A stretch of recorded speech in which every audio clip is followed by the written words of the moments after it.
Fellow Southern Cameroonians, fellow Ambazonians in all of the 13 counties of our nation, namely Fako, Mezam, Momo, Ndian, Menchum, Kupe Manenguba, Boyo, Meme, Bui, Manyu, Donga Mantung, Lebialem, and Ngoketunja counties. Fellow Southern Cameroonians, fellow Ambazonians, in the diaspora, the Americas, Europe, Asia Pacific, and the continent of Africa. Dear compatriots and freedom fighters, ladies and gentlemen, good morning, good day, and good evening. Accept warm greetings from the Governing Council. This journey of the restoration of the independence of our nation is in full gear, and we want to thank you all for your voices and messages from all corners of the world. We are very encouraged by the enormous show of support and solidarity from our people back home. We want you all to be reassured that we are in this journey together until we get to Buea and restore the sovereign statehood of Southern Cameroons and Ambazonia, which we can be proud to call our home. Let me start by addressing the three categories of Southern Cameroonians, three categories of Ambazonians, in the face of what has become known as the Anglophone problem. These three categories are the Unionists, the Federalists, and the category to which I belong, the Nationalists. Starting with the Unionists, those who are in the status quo in the government. The political actors here form the integral part of the present system. This group of persons often have no allegiance to their people, no concern for the future of their neighbors because they and their families are fine. This category also includes civil servants whose income is from the government. These include contractors and state agents of the present system. Their financial security is threatened and they are not ready to pay the price for freedom. This category also includes those who are emotionally attached simply by fear. These are mostly mothers and grandmothers whose children have married nice people from the Francophone region. The second category is the Federalists. They are motivated by other motives, but some are afraid of the situation of conflict that may arise and lead to the massacre of Southern Cameroonians. These people believe that if we can vote our governors and key state authorities, all will be well. Most people in this category should be reminded that decentralization enshrined in the 1996 La République Constitution is yet to be effective, and this is deliberate to maintain the status quo.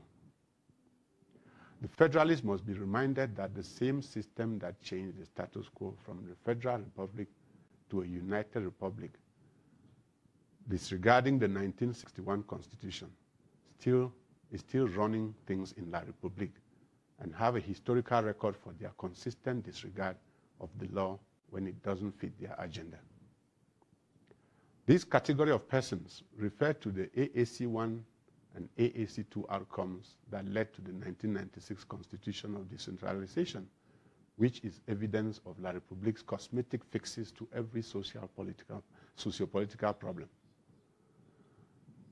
I want to say that the landscape here shows people, for the most part, of an older generation. The third category is the Nationalists. This category to which I belong is made up of those who stand for the restoration of the sovereign statehood of Southern Cameroons. These are the people who are saying that any place is better than here. Any place is better than the status quo with La République du Cameroon. These are the people who want to go back to their roots and rebuild a nation that they can proudly call home. This category which I belong believes that the future of Southern Cameroons does not lie in the hands of the older generation. This is manifested through the present young generation that is demonstrating a commitment to obtain their freedom. This group of Southern Cameroonians, this group of Ambazonians, are clamoring for the restoration of their own nation, and they believe that this job must be completed, and it must be completed now. Fellow Southern Cameroonians, fellow Ambazonians. No matter the group to which you belong, you have a right to be here. It is your right to belong to your group, and nobody should force you to belong to another group. The fight for freedom must be desired from within and should not be imposed by anyone. Consequently, if people want to give into the status quo, God bless them. They have a right to stay where they are. In life, you make choices, and ultimately your choices eventually make you. Having said that, it's important to pose the following key questions. Questions to the union is, what benefits have you derived in this union for the past 56 years? Have you not been told to speak in French everywhere you go to, even in Southern Cameroons? Have you not been considered as second-class citizens when you interact with authorities of La République du Cameroon? Have your children not been passed over or discriminated against when it comes to admissions into national institutions, when it comes to jobs, when it comes to pay, when it comes to promotion? Is that the kind of system you want to continue to live under? What exactly do you benefit from the system other than your daily bread and something to cater for your children? Do you believe that this system would ever change? And if it does, will it not change for the worse? If it did not work in 72, why do you now believe that this bond is going to cure the terminal illness that the regime has inflicted on us for the past 56 years? You know, Albert Einstein has made it very clear. He said insanity is doing the same thing over and over and expecting different results. Our people should not be lured into insanity. And our youths are clearly aware of this. And that is why they have taken to action that will yield a different result. Since October 2016 till date, we have noticed total silence by the unionists to condemn the government of La République du Cameroon on any of its dreadful acts perpetrated on our people. They never mentioned the rape of our children, their own children, the maiming of their own brothers and sisters, the torture of their very own mothers, fathers, and children. They cannot even call for the release of our leaders and their people illegally detained in the dungeons of La République du Cameroon. Some of these people have first-hand experiences of the horrors of the government of La République du Cameroon. Yet, they play drums and dance when the master says dance. When the master says jump, they ask how high. These people remind me of the house slave who, when asked by their brother to run, would ask why. This is because they are eating the crumbs from their master's table and they refuse to struggle for a life of dignity. It should be known that we are tired. Every people have a right to self-determination, and it is in the human nature for everyone to be free. To the Federalists, these are those who believe and advocate for a 2-state, 4-state, or a 10-state federation. They submit that because, according to them, we can only gain the restoration of our independence through war. And they are war adverse. We should rather settle for a federation. This argument implies also that we would never ever have the right to self-determination. What this group is actually selling is that Mr. Biya's regime will continue to carry out the brutality on anyone who calls for the restoration of our nation or anyone claiming our independence. These people should be reminded that our leaders asked for a federation in January. And look where they are now. If these advocates of federalism are right, and God forbid that it should be so, what then does it say of a system that exterminates people without arms because they are fighting for their rights? How can anyone believe that they can remain in such an oppressive system and enjoy their God-given right of freedom and liberty? Many in this group are saying that we cannot achieve the restoration of our independence by making our case to the outside world. These groups of Southern Cameroonian elites believe that since some had tried earlier and failed, we should fold our arms and not try any longer. It is surprising and shocking that these are the same people advocating for dialogue with La République du Cameroon, as if there have not been any dialogue in the past 56 years. What makes them believe, therefore, that any round of dialogue this time would yield any fruits? Be reminded that the actors with whom you have to dialogue have been in power for over 4 decades. If these Southern Cameroonian elites believe that they can dialogue with this regime that has subjugated us for this long, with their principal leader who has been in power for 35 years and counting, they are free to go ahead. Why do we not believe that another shot at the United Nations, another shot at the African Union, at the International Criminal Court, at the International Court of Justice could have achieved results? The passage of time, the evolution of the world's human rights agencies and influence has brought a new world order. But most importantly, the fire in our youths of today gives me the confidence to say that the time for positive restoration results is now. The idea of federalism, no matter the form it takes, will result in a centralized government that will continue to oppress the inalienable rights of the minority peoples of Southern Cameroon. Now, let me talk about the case for the restoration of our independence. Be reassured that the right to self-determination is a human right. Now, how did we get here? Our dream of independence came with United Nations Resolution 1608. At that point, we were independent. Let me take that again. After the passage of UN Resolution 1608, our nation of the British Southern Cameroons was independent.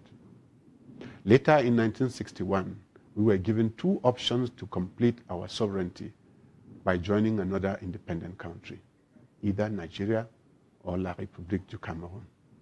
The third option, which would have saved us the servitude of the last 56 years, the option of forming our own nation, building on the institutions that were already in the works from 1954, was selfishly ignored. Our forefathers believed in the sincerity of the leaders of La République du Cameroun, and therefore believed that the union, which was based on 2 separate independent states, would be a stronger national union. It would be a win-win for both nations. We have come to see that in the course of events, our forefathers have been proven wrong. Different dates, failed promises, and bad faith have been the order of business from the 2 successive governments of La République du Cameroun, that of the late President Amadou Ahidjo and of the current President Paul Biya, 35 years and counting. We can list a catalogue of actions that have resulted to our almost total assimilation into the system of La République du Cameroun. Our destiny is lost, and we now are wondering where we could call home. If we knew then what we know now, would we have gone into this unholy, unconsummated marriage? That's the question to you, my brothers and sisters. Given all things that never materialized in the past 56 years, what non-revocable guarantees can this government give us to ensure that our children and our children's children will be given their full rights as human beings?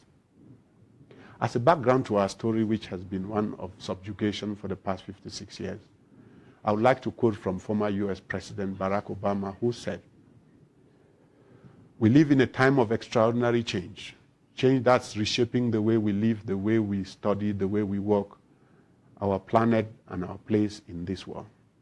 It's change that can broaden opportunity or widen inequality. And whether we like it or not, the pace of this change would only accelerate. The evolution of the Southern Cameroon, with its capital in Buea, has been through many stages and changes, much of which is now part of public knowledge. Historically, our right to self-determination and existence as a state was established by UN General Assembly Resolution 1608 of the 21st of April 1961, which set the 1st of October 1961 as the date for the independence of British Southern Cameroons.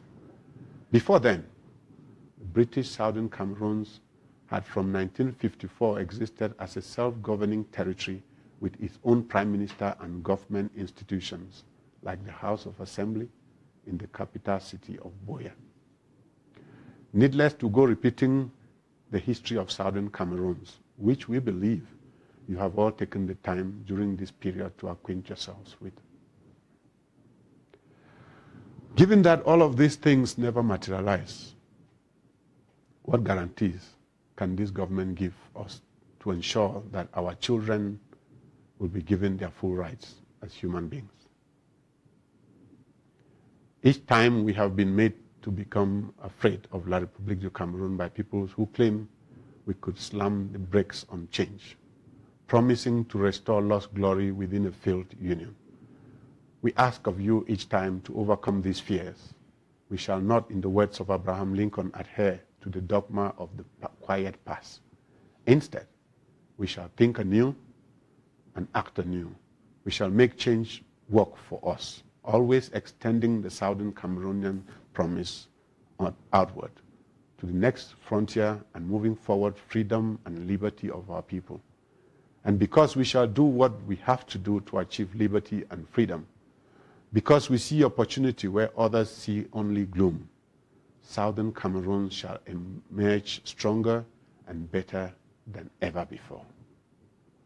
The testimony of our collective resolve over the past 8 months, our unique strength as a people, our optimism and work ethics, our spirit of discovery and innovation, our diversity and our commitment to the restoration of the freedom and liberty, these things give us everything we need to ensure prosperity for generations to come.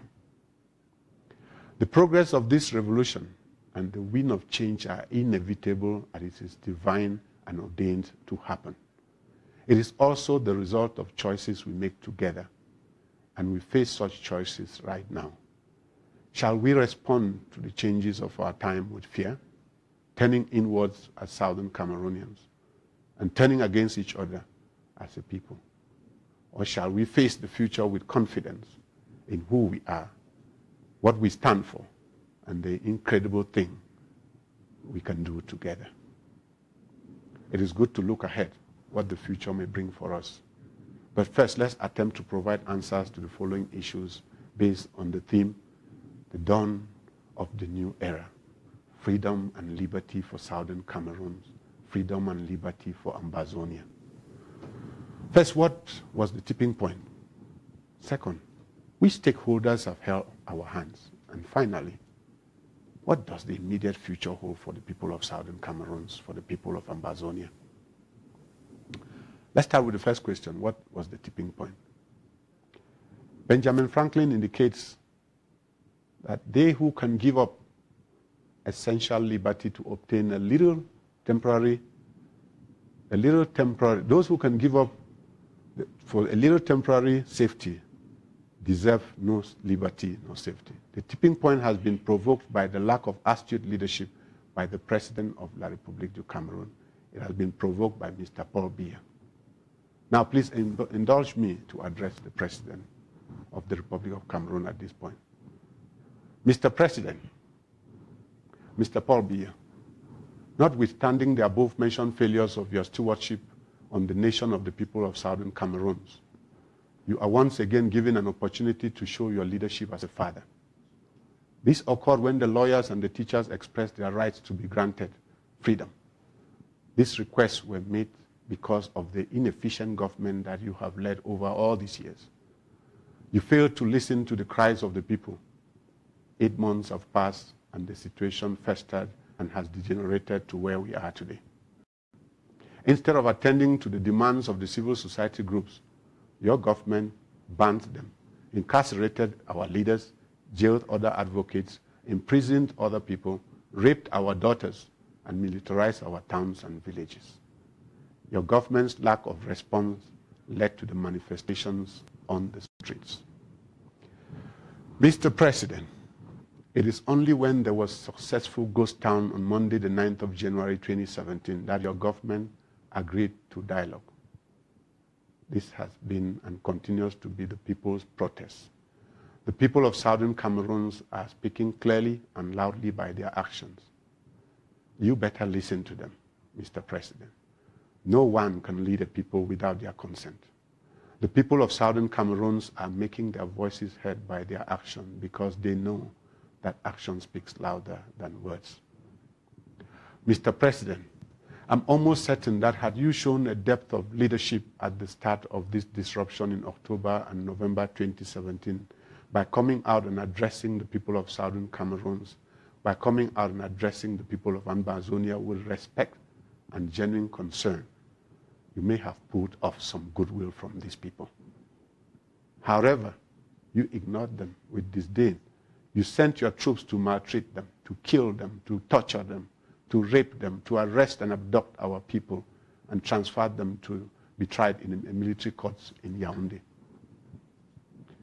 If a justice of the Supreme Court could be treated like Lord Justice Ayakola Bine has been treated, if a lawyer can be treated like Barrister Nkungu Agbobala has been treated, if a renowned academic can be treated like Dr. Fontem Niba has been treated, if a journalist and a popular talk show host can be treated like Mancho Bibixi has been treated, what kind of treatment should we expect for the ordinary man and woman in Southern Cameroons? What kind of treatment should we expect for the ordinary Ambazonian? A people whose backs are pushed to the wall have no other option than to push back. They will push back with the least energy in their body. And when they do so, they will not fight to stay within the present status quo. They will fight to go to a new place, saying that any place is better than here. Therefore, Mr. President, you and your government have forced the people of Southern Cameroons, you have forced us to live and to go for good. We learned from Woodrow Wilson that liberty has never come from the government, that liberty has always come from the subjects of it. The history of liberty is a history of resistance. So, Mr. President, we are aware of the plans that your government has been taking to manipulate, to deceive and appease the people of Southern Cameroons. We know that there is currently a plan in the works by your system to invest $35 billion in the Northwest region, in addition to the 18 kilometers of tarred roads in the city of Bamenda, as well as the ridiculous reopening of the Bamenda airport. We are also aware of discussions in the pipeline for large investments in the Southwest region. Allow me to say, Mr. President, that these ridiculous investments coming at this time are a disdain to our people. These investments, if they even become real, are a right and should have come many years ago. Mr. President, you can kill every Southern Cameroonian who wants to be free, starting from me, but you cannot kill the spirit of freedom in the Southern Cameroonian. In addition to all the intrigues, your government has repeatedly tried to divide the people of Southern Cameroons with the usual Northwest-Southwest slogans. People have been offered bribes, they've been offered positions and large amounts of money. This time, however, due to the spirit of Southern Cameroon that is sweeping across our territory, your offer has been turned down many times. You have failed to recognize a basic lesson of life, that no one can trade their freedom for 30 pieces of silver. Now let me address the people of Southern Cameroons. Our struggle for the restoration of the independence of Southern Cameroons is not imposed on anyone, but it's derived from the determined spirit of each and every Southern Cameroonian who desires to be free. Now, what does it mean to be free? The people of Southern Cameroons, the people of Ambazonia, they want to be free. They want to be free to send their children to schools where they are taught in English except when they are studying other languages. They want to be free to go to courts and practice the common law with common law magistrates and counsel. They want to be free to go to hospitals and be consulted by physicians who do not need interpreters. Mr. President, our people want to be free to go to the police stations and speak to their commissioners in English language. They want to be free to talk to their administrators in English. They want to know their location of resources to their respective counties. They want to hold their leaders accountable. They want to elect their governors and their state legislators. Having dealt with the tipping point, let's now acknowledge those who have contributed extensively to make the 8 months resistance milestones possible. I wish to start by thanking the Almighty God who sent us and provided us the opportunity to serve the people of Southern Cameroon. What made David so special was his hunger for God's presence. What made him so capable of bringing down Goliath had nothing to do with his brute strength. It was mere a word that came from above, that the battle is in yours, said God, in 2 Corinthians chapter 20, verse 15. There comes a time in everybody's life when we are given the choice to be free or to stand. Today, we are given the opportunity to stick around in the midst of trouble, and we have to patiently wait on God's saving grace. When it comes to war, when it comes to wars we face, anyone can walk away. It takes no courage to walk away. It's a lot less painful to turn our backs and leave the giant laughing at us. It takes a courageous heart to fight the good fight. It takes courage that we will not leave until the battle is won. Southern Cameroon, over the past 56 years, we have withstood many provocations and adversities from La République du Cameroun. We look forward to God and stand firm until freedom and liberty are restored in Southern Cameroon. Late former President of South Africa, Madiba Mandela, once said, my country is rich in the minerals and the gems that lie beneath its soil, but I've always known that its greatest wealth is in its people, finer and truer than the purest diamond. That is the same feeling I have for the people of Southern Cameroon. The sacrifices of our people back home are too enormous to count. To our mothers and our fathers back in our homeland, to our brothers and sisters, to our children, we owe you a great deal of gratitude. We owe you gratitude for the efforts you are making to keep the struggle alive. The Lord God will reward you not only with a new nation that you can call your own. He will reward your children's children, and they would live free to realize their true potentials in the nation they would call their own land. Some people are asking us, where do we get the courage and the energy to lead this struggle?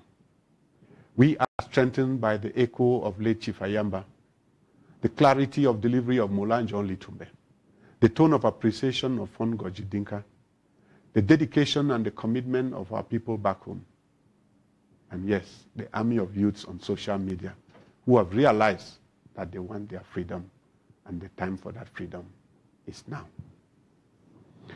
We are further re-energized by news from back home, like that of a grandmother in Bamenda, who with her friends were going to pray at 5:30 a.m. When she looked back and noticed her friend further back, she called her out loudly, "Waka quick, come make we go pray for Sisiku." Grandma and her friends, thank you for your prayers. Please, Grandma, know that we will never let you down.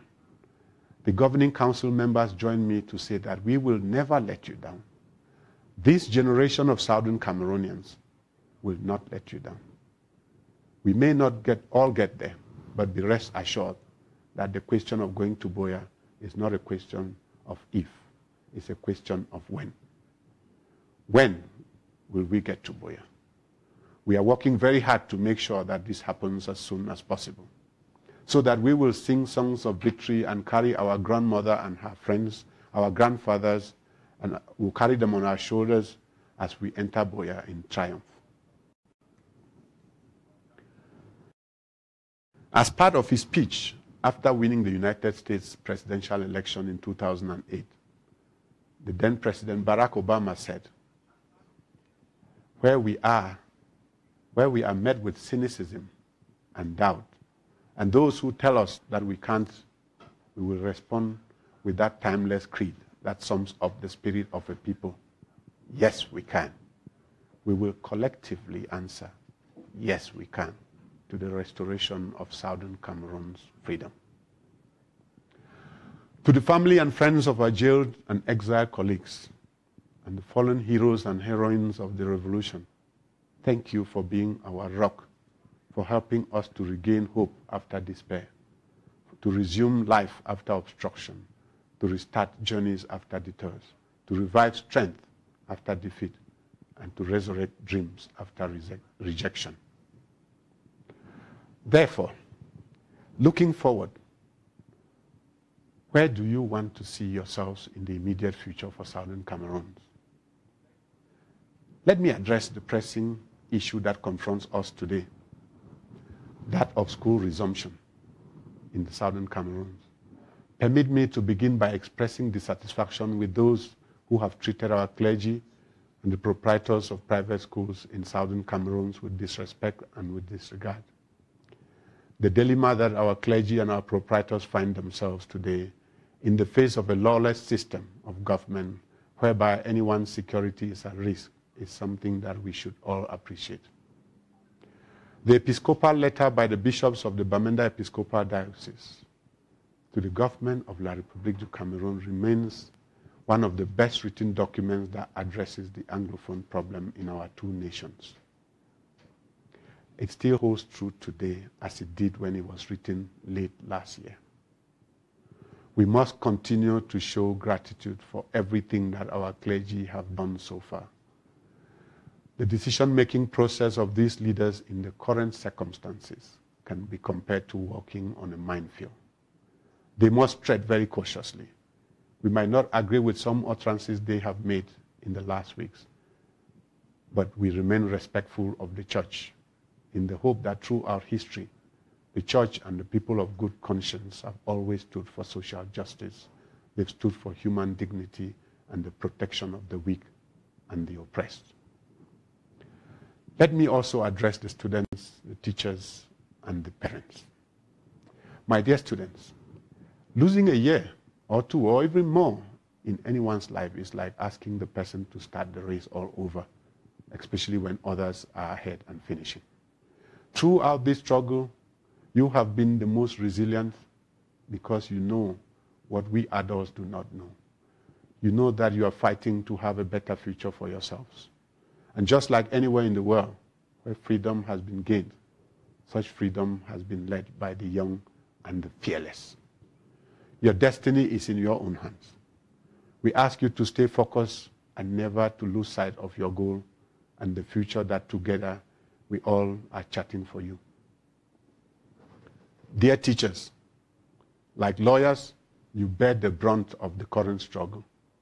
Some of you have flown into neighboring countries as refugees. Some of you have become farmers, and some of you are doing other jobs to make ends meet and to be able to put food on the tables in your homes. We owe you a huge debt that will never be repaid. The future of our children is at stake. It is this stake that made you to go out on the streets in November 2016. Anytime you feel tired, my brothers and sisters, ask yourself if anything has changed in the schools that you deserted 8 months ago. If not, then it is worth asking whether it is worth going back to school at this moment in the course of our struggle. Dear parents, the final decision on school resumption might rest on your hands. You made the wise decision in November 2016 to withdraw your children from their third-class educational system that they were receiving. Your hope is that in the 21st century, your children should receive the kind of quality education to enable them become globally competitive. This was not the case in November 2016, and it is still not the case today. Some might ask if anything has changed in the educational sector in the Southern Cameroons since November 2016. To this question, many might naively say nothing has changed. The same French teaching teachers are still due to continue teaching our children in a strange language that is not designed to mold and empower, but to destroy them. On the contrary, I can tell you that so much has changed from the worse, for the worse since then. Our dear parents, since you withdrew your children from schools, their sisters have been raped. Many have been beaten. They have been tortured and jailed. Our leaders have been locked up and they remain in Kondengi for 6 months now and counting. Our Chief Justice of the Supreme Court, Justice Ayuk Tabe, is languishing at a gendarmerie cell in Yaoundé and was shamelessly retired while in detention. So much has changed. Some of our brothers and sisters have died, and many more disappeared, and we do not know their whereabouts. So many things have changed. 19-year-old Akum Julius, a student of the University of Bamenda, was shot to death on the 8th of December 2016, while another 19-year-old, Nkwenkam Momenkam Taite, a student of the University of Boya, was arrested on the 28th of January 2017 and is currently still in Kondengi, together with many other students with a death sentence hanging over their heads. Are you parents going to want your children to go back to school in September, knowing that these students paid these prices for your child to have a better education and a better future? If your child goes back to school, what happens to these ones, the child of your neighbor who is in prison because he or she was fighting this cause?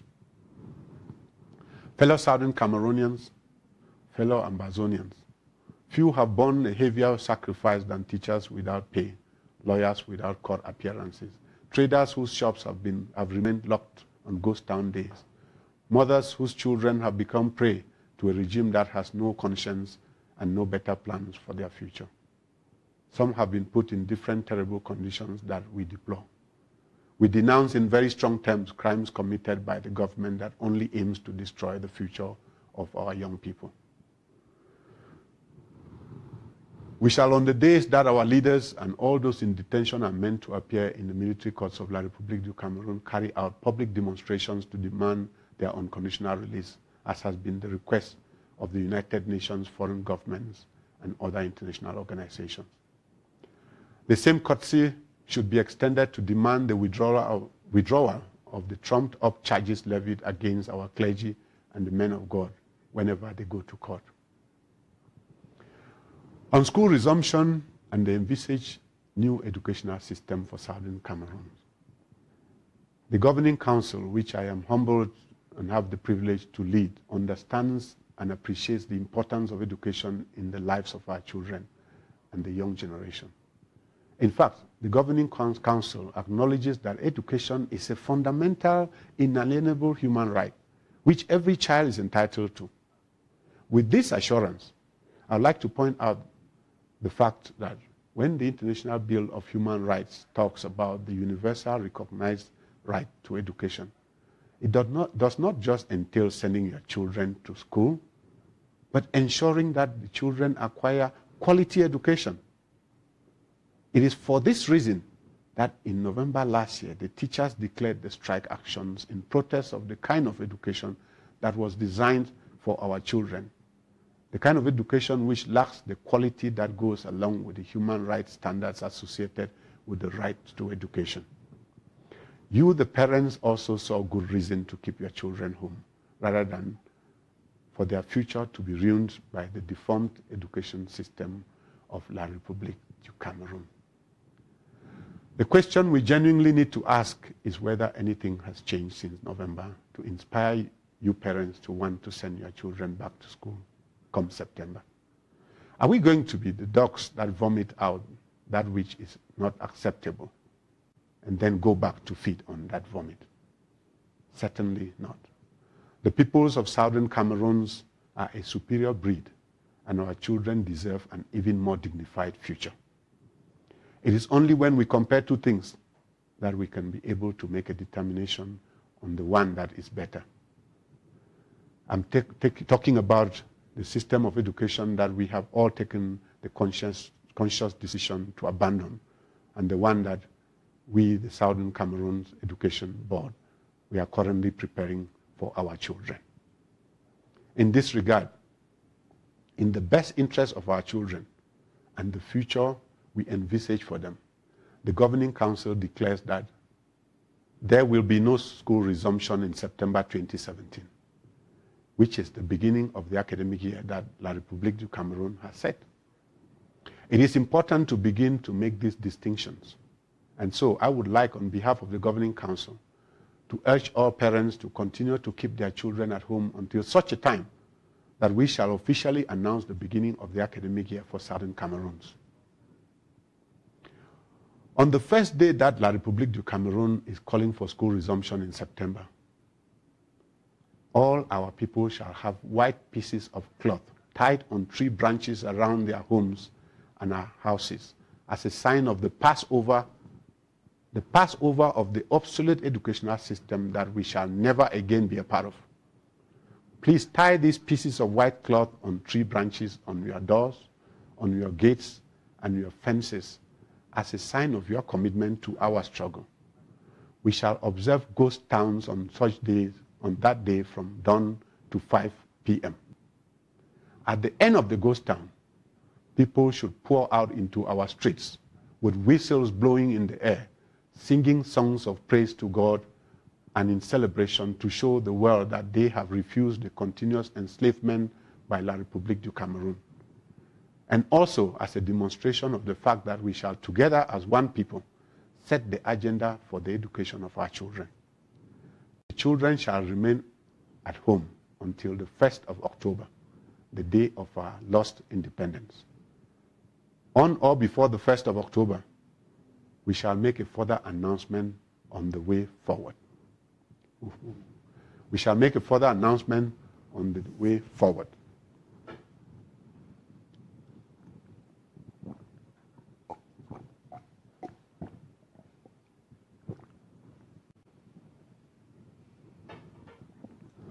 I would like to assure every parent that the Southern Cameroons Education Board is working tirelessly on an education platform that will transform the educational sector in Southern Cameroons, in Ambazonia.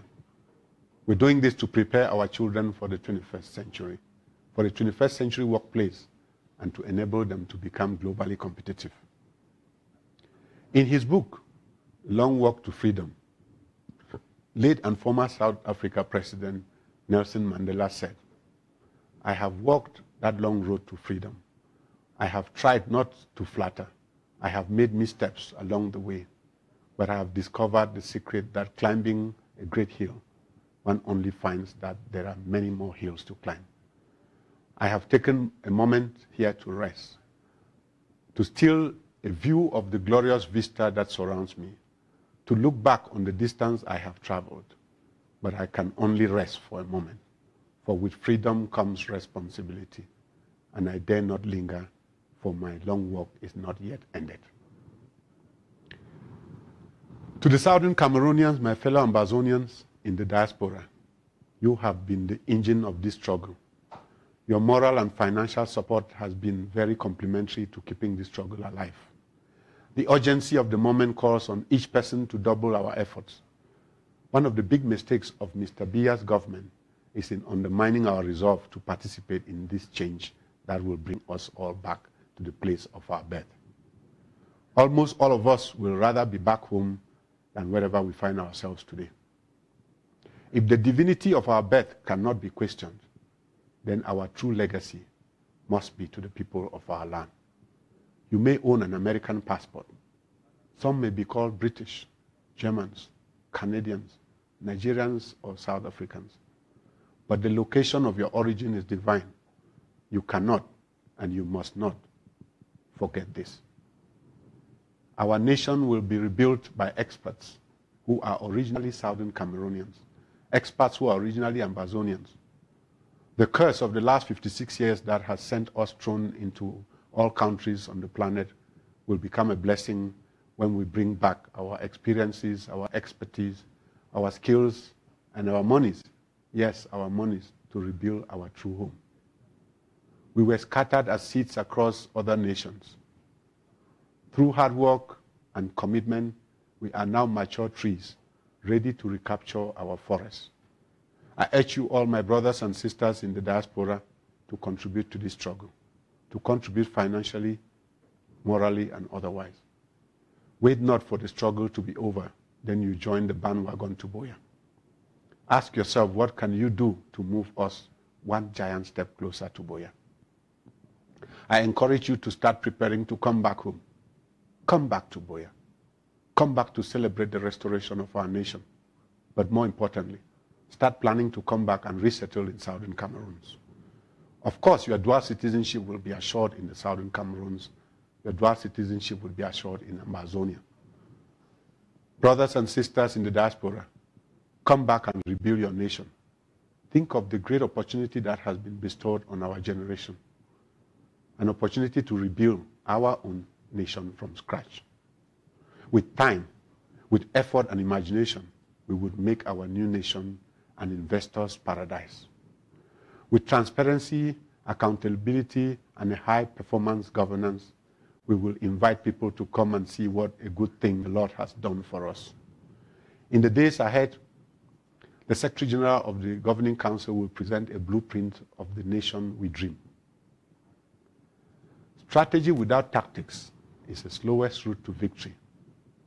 Tactics without strategy is the noise before defeat. That was what Sun Tzu said in The Art of War in the book in 1910. Some are asking if the Governing Council is ready for dialogue with President Paul Biya.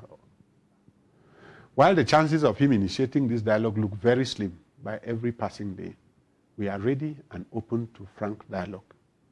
Frank dialogue in a neutral country. Frank dialogue meditated by representatives from the United Nations, from the African Union, from ECOWAS, from France, from England, and from Nigeria. Frank dialogue subject to the unconditional release of all our people arrested and jailed.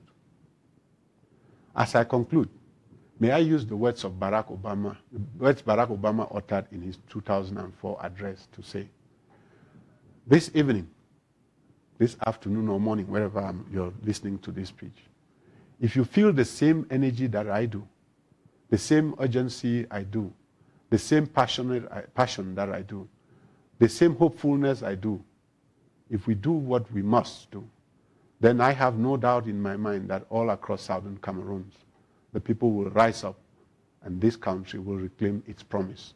And out of this long economic, this long educational, legal, and governance darkness, a brighter day will come.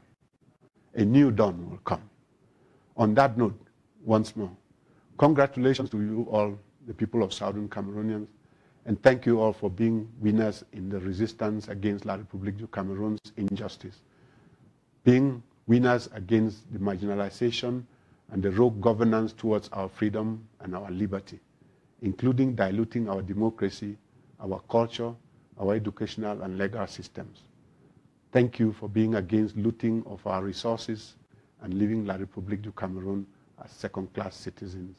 They call us Anglophones or slaves or beggars in our land and for our resources. I dare each one of you to go out there and be the change agent for the freedom and the liberty of Southern Cameroons, for the freedom and liberty of Ambazonia.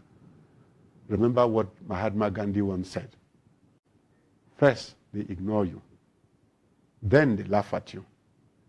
Then they fight you. And then you win. They have ignored us. They've laughed at us. They are now fighting us. But we know what? We will win.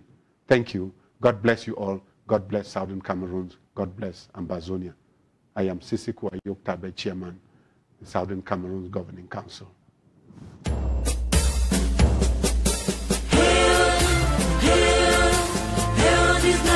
Glory, we the Ambazonians pledge our loyalty. Praise to our Savior who granted us our freedom. Our legends to the heroes who bore the lonely diablo. Glory to glory, we rise and never to fall.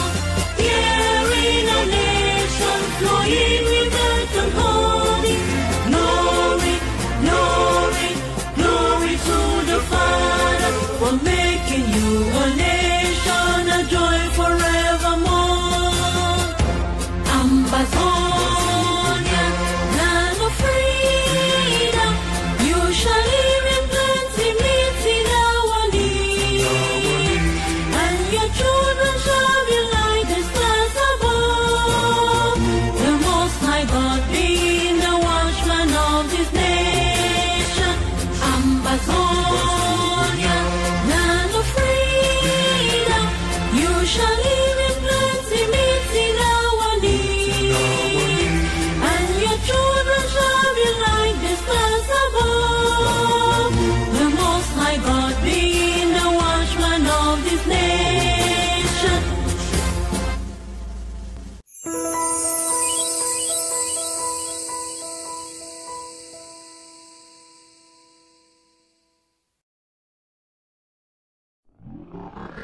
it wasn't enough.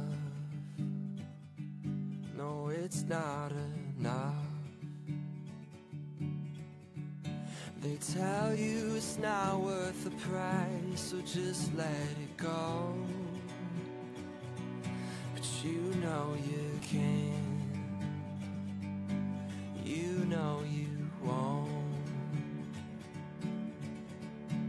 It's not easy, no, finding the words to say.